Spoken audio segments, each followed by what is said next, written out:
Bill hadn't woken up that morning intending to turn himself into a killer, but at Fairmont Crest, the line between self-protection, manipulation, and crime was always as thin as the layer of mist lying over the lake in front of the club. All day, he spun between meetings, financial reports, and thick insurance contracts that almost no one but him could fully understand. The Residents' Protection Fund, the one Bill always flaunted in the press and in front of the community as a solid shield protecting their property, lives, and reputations, had in reality become a double-edged sword. It was both a wall of defense and a hidden doorway into a murky web of insurance and financial gain, where a tragic accident could be converted into a stream of payouts flowing into the pockets of those who knew how to arrange things. Bill had been playing with fire for years, wagering his reputation, his ability to bend regulations, and his very relationships with people like Vernon and anonymous investors behind various trusts. He had always believed he was in control, until the day Tomas started asking too many questions. Tomas, with eyes that always lit up over a case file and a stubborn, unyielding streak, was exactly what Bill both needed and feared.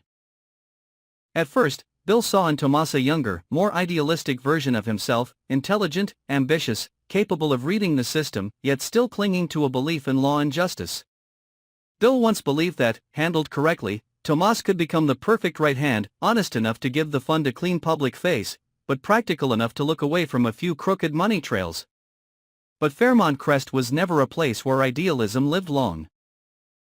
Tomas began to notice the strange outgoing payments, the insurance policies with absurd coverage limits, and those unexpected accidents happening right when certain VIP residents' debts came due. He didn't shout, didn't confront immediately, but quietly followed the trail, accessing folders that seemed harmless, collecting invoices, emails, supplemental contract pages. It was that quiet, meticulous persistence that made Bill more anxious than any direct threat. A few hours before the moment the car went flying off the winding hill outside Fairmont Crest, Bill's office was drowned in the dim golden light of late evening. The grounds looked as polished and tranquil as any other night, but behind the heavy wooden door, secrets were being touched. Tomas sat at the desk, and on his laptop screen was a confidential file that, until now, only Bill and a handful of insurance partners had known existed. He had discovered the link between the Residents' Protection Fund and a network of insurance contracts designed to profit from risk. Each house fire, each fall down a staircase, each traffic accident in and around Fairmont Crest could be optimized into massive payouts if it happened in the right way and at the right time. Tomas realized that Bill was not just in the middle of that network, he was practically the coordinator, the one who knew who was facing financial ruin, who was about to lose a seat, who needed a reason to vanish from the board. As Tomas quietly copied the data, his heart was pounding, but he tried to keep his mind clear. He knew that with a single signed report sent to an independent investigative body, the world around him would shake. But he also knew he was walking into territory where those in power did not rely solely on legal tools to protect themselves. He didn't hear the door open, didn't sense the presence behind him, until the familiar cologne and the heavy weight of silence pressed against his shoulders. Bill was standing there, but not with the face of a mentor who had once praised Tomas for his principles. Instead, there was the gaze of a man who fully understood that a single misstep could raise everything he had built. It was no longer a meeting between two attorneys, but between the man clinging to the steering wheel of power and the young protege who had just reached for the emergency brake. What followed wasn't a loud, dramatic scene with shouts and accusations, but a suffocating exchange between two people who knew each other too well. Bill glanced at the screen, needing only seconds to grasp how far Tomas had gone. He saw the open folders, the flagged emails, the list of coincidental accidents arranged neatly in a cold spreadsheet. Tomas stood up, trying to keep his voice steady, but the questions in his eyes were impossible to hide. In a heartbeat, Bill calculated the cost of letting this information leave, the speed at which it would spread if Tomas went straight to Nicole, or worse, to Kat, who would gladly burn Fairmont Crest to the ground if it meant exposing the rot in the funds. Tomas could draft a report, email it out that same night, and leave behind traces no one could erase. Bill could not allow that, not just for his own sake, but because of the other names buried in those encrypted threads, investors, politicians, people whose exposure would not just stain Fairmont Crest, but turn it into a political battleground. The struggle wasn't long or noisy, but sharp and brutal in its silence. Bill tried to talk Tomas down, forcing him to imagine the fallout if everything blew up. Tomas stood firm, convinced he had to report. They argued with their eyes, with clenched fists on the desk's edge, with the frantic, jerky movements of two men fighting for control of the same truth. Tomas grabbed the hard copy file he'd printed. Bill snatched it back, tearing one corner, pages scattering across the floor. The small USB drive nearly slipped out of Tomas's hand. The contact between them wasn't planned, or so Bill would always tell himself, but it caused an invisible fracture between them. Bill saw the disappointment in Tomas's eyes, and Tomas saw fear and desperation buried under Bill's cultivated composure. Leaving the office, Tomas carried a portion of the evidence, believing he still had a chance to do the right thing.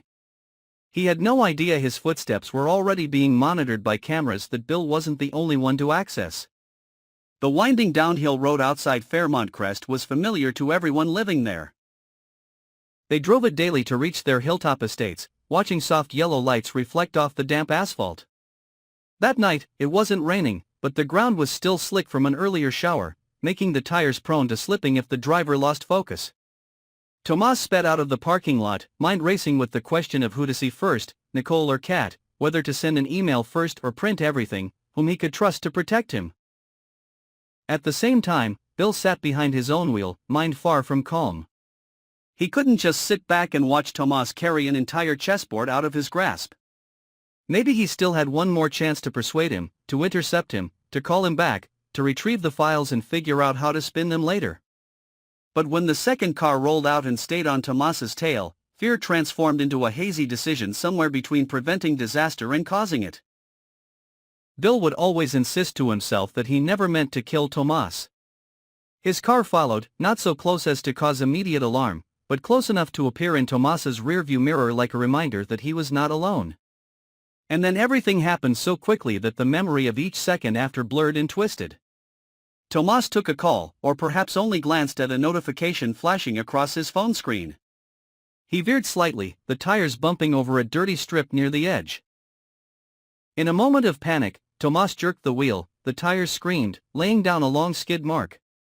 Instead of hitting the brakes, Bill, almost unconsciously, pressed his foot a fraction harder on the gas, his car closing in like a shadow that wouldn't let go. That final twist of Tomas's steering wheel was assisted by the pressure from the car behind, leaving him no space to correct himself. On one side, rock face, on the other, a flimsy guardrail. Then the world exploded in the sound of tearing metal, shattering glass, and flames swallowing the vehicle in what looked like a tragic accident. Kat arrived in the chaos before the wail of sirens could split the air.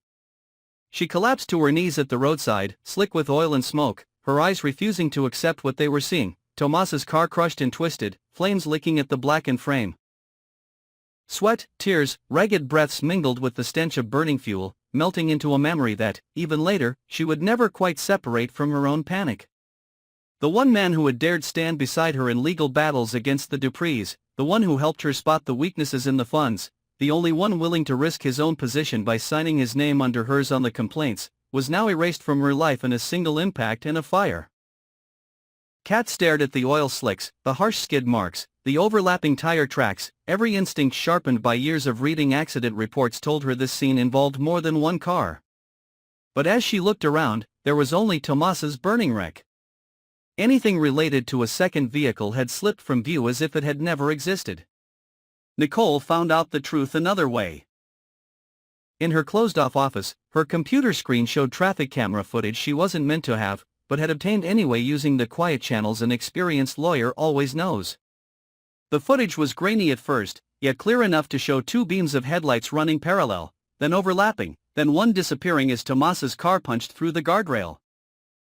At the frame's edge lay a patch of unnatural darkness, a tiny gap only someone trained in viewing video evidence would notice as a crude edit. Nicole rewound and replayed the clip, feeling her blood grow cold as she realized the only frames capturing the second car had been cut out like a stain wiped from glass. But the copy she managed to get wasn't perfectly cleaned, a few stray frames remained, a brief flare of a second pair of headlights before vanishing. Years in the law had taught Nicole how to tell accident from orchestration, and here, nothing looked natural. But Nicole was not just a lawyer. She was a Richardson, a name tied to a past full of sharp corners, to financial deals and non-disclosure agreements tangled together. Old secrets involving her family, involving funds quietly shifted years ago, now hung over Kat's head like a Damocles sword that Bill could drop with the flick of a finger.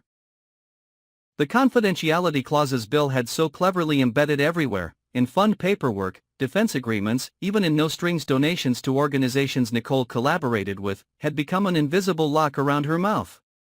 If she spoke out against Bill, she wouldn't just destroy her career, she might snap the fragile threads that kept the Richardsons from being dragged into a much larger investigation. Nicole watched the video, saw her own reflection ghosted in the screen, and knew that any action now meant choosing a side, and every side demanded sacrifices. For Kat, Nicole's silence was another knife. The day Tomas died, Kat lost more than an ally, she was immediately dragged into the swamp of gossip. Anonymous email leaks on internal message boards, half-finished comments in club corridors, sympathetic yet suspicious glances, all of it painted Kat as the woman who had pushed her lover to his death by egging him on to dig into dirty money. Every time she tried to recount the details of that night, the message Tomas had sent, saying he'd found something crucial, the split second when she arrived at the smoking wreckage, her story got twisted. People asked why she was the first at the scene, why Tomas had a missed call from her minutes before the crash, why she always seemed to be at the front line of lawsuits against the protection fund. Every righteous motive was warped into selfish ambition, into personal vendetta against the Duprees, into justification for the idea that Tomas would still be alive if not for her. Kat tried to stay calm, but her insides were burning. She remembered every fragment from the crash site. The oil patterns, the harsh skid arcs, the shards of glass scattered in directions that didn't match a simple loss of control. She had managed to snap photos of the scene on her phone before anyone cordoned it off, blurry, shaky images that still captured traces of a second set of tire tracks. But when she brought them to the authorities, an official report suddenly appeared declaring it a single vehicle accident. Her photos were labeled inconclusive, too ambiguous, some of the files even returning error messages when opened. Kat began to suspect not only Bill, but other hands reaching deep into the investigation, the storage systems, the things that were supposed to remain objective. Meanwhile, Bill was busy reinventing himself as the grieving hero in front of the cameras. He stood beneath studio lights, his eyes damp, speaking of Tomas as a colleague, a bright young lawyer consumed by his own drive.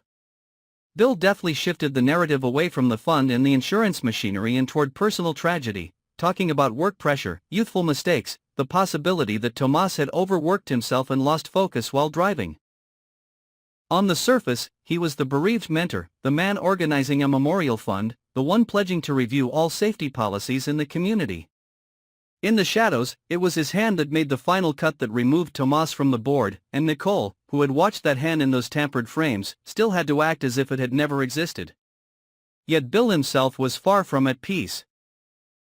Every night, leaving the warm light of interviews behind to enter a quiet bedroom, he was haunted by the screech of metal on that slope, by the split second when he saw Tomas's taillights lift off the road. He kept telling himself he hadn't physically grabbed Tomas's wheel, that the real issue was Tomas's distraction, that Hill had long been a black spot for accidents. In his mind, he assembled a chain of justifications to reduce his own culpability. He had only wanted to intercept Tomas, to talk again. He never imagined the car would skid so fast, he had never intended fire.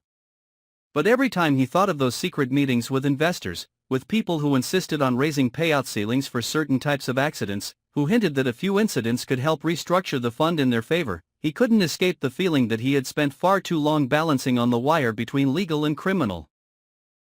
The question gnawing at Bill was whether, at some point, he had stopped pulling strings and started being pulled. In the encrypted emails and the closed-door sessions, there were always faces that never appeared in public. An anonymous investor controlling a major stake in a partner insurance company, a state committee member approving infrastructure projects around Fairmont Crest, a financial group that had previously bailed out powerful figures using bizarre insurance packages. Bill knew that if everything blew up, his would be the first name the media screamed. He was the public face, the signatory on the contracts, the figure featured in every glossy brochure. But was he truly the main villain, or just the most visible link in a chain designed to break cleanly when necessary? Nicole, meanwhile, lived suspended upside down. She could save Kat, at least by admitting that the traffic footage had been edited. She could punch the first hole in Bill's armor, forcing him to explain the disappearing second car. But if she did, old agreements that the Richardsons had signed with the protection fund would be dragged out, and the small scandals they'd once quietly papered over would come roaring back. Kat had no idea, but there were nights when Nicole sat staring at an old settlement document bearing both their names, tied to a lawsuit the two of them had resolved in a way beneficial to everyone. If Nicole shattered her silence now, she wouldn't just destroy Bill, she might drag Kat down with him, because their past had been knotted together more tightly than either of them realized. In Nicole's heart, fear merged with something that felt dangerously like punishment. Part of her still resented Kat for her impulsive choices, for those public speeches where Kat painted herself as a champion of justice, inadvertently forcing Nicole into defending structures she and Bill both knew were flawed. When Tomas chose to stand with Kat in recent cases, Nicole had felt pushed aside. From the ugliest, most selfish angle, his accident looked like a cruel cosmic penalty for his decision to go too far, too fast. The question Nicole didn't dare voice, even to herself, was whether her silence came solely from fear of losing everything, or whether, deep down, she believed Kat wasn't entirely innocent, that Kat bore some responsibility for pulling Tomas into this war. And if so, was Nicole's silence a twisted way of making Kat pay, forcing her to live forever in a limbo of doubt and guilt? Fairmont Crest carried on as though only a small crack had appeared on its gleaming surface. They held a memorial at the club, propping Tomas's photograph among white flowers and glittering champagne flutes. Bill delivered a polished eulogy, casting Tomas as a symbol of a passionate new generation of attorneys. Kat stood in the back, fists clenched, feeling every line like another stab to the gut. Nicole avoided Kat's eyes, avoiding Tomas's photo because every glance dragged the edited footage back into sharp focus.